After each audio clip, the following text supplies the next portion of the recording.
इस देश में दलित पिछड़ों आदिवासियों के लिए कोई नियम कानून बनने का जब काम होता है, सवर्ण जातियों में से कुछ लोग तुरंत कोर्ट का दरवाजा खटखटाते और पीआईएल लगाने का, क्योंकि कोर्ट में भी आप देखेंगे दलितों, आदिवासियों और पिछड़ों का रिप्रेजेंटेशन न के बराबर। रेगुलेशन कहीं नहीं आप देखेंगे, हर जगह खासकर यूनिवर्सिटीज और कॉलेज में हमको प्रोटेक्ट करने का काम करता है, लेकिन हमारी जनमानस आज से पहले उसको पता ही नहीं था।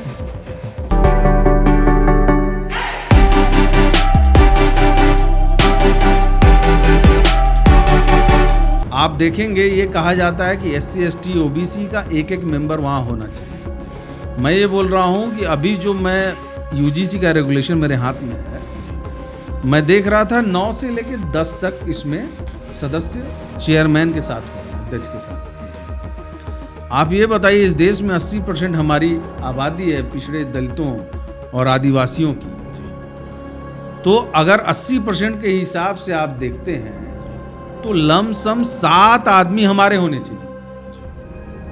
और अगर आप उस चीज को नहीं मानते हैं तो जो संविधान के हिसाब से आज मिला हुआ है 27% OBC, 21% SC और उसके बाद 15% जो ST हैं, अगर इनको मिला के भी जो 49 का कैपिंग है, अगर उसको 50% के आसपास रखते हैं तो भी 5 मेंबर जो सोशली और इकोनॉमिकली बैकवर्ड क्लास हैं, इंक्लूडिंग SC ST, उसके साथ 5 मेंबर हमारे होने चाहिए। लेकिन आप देखेंगे इसमें बिल्कुल इस चीज की चिंता नहीं की गई है और साफ साफ जो है इसको इग्नोर करके ये रेगुलेशन बनाने का काम किया। तो ऐसी तमाम तरह की त्रुटियां हैं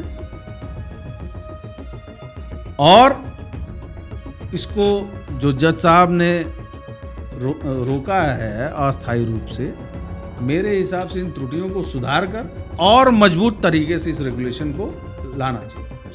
तो जैसा आपने देखा, कोर्ट ने UGC के नए कानून पर रोक लगा दी, तो क्या हम ये माने जहाँ जहाँ दलितों या पीड़ितों की बात आए या जहाँ जहाँ ये हमसे कमज़ोर पड़ते हैं तो इन्हें कोर्ट की सहायता लेनी पड़ती है? बिल्कुल, आपका कहना बिल्कुल सही है और जो इतिहास है यही दिखाता है।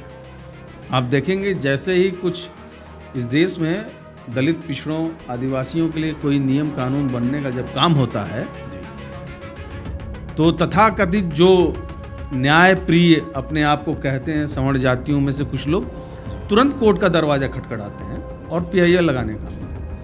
इसके पीछे का भी कारण है, उनको पता है, क्योंकि कोर्ट में भी आप देखेंगे दलितों, आदिवासियों और पिछड़ों का रिप्रेजेंटेशन न के बराबर है। तो उनको पता है कि जब हम कोर्ट जाएंगे तो ऑब्वियस सी बात है उनकी ही सुनवाई होगी। तो ये तो उनका पुराना हथियार है। तो बाहर के देशों में इस तरह का कोई प्रबंध है? बिल्कुल है।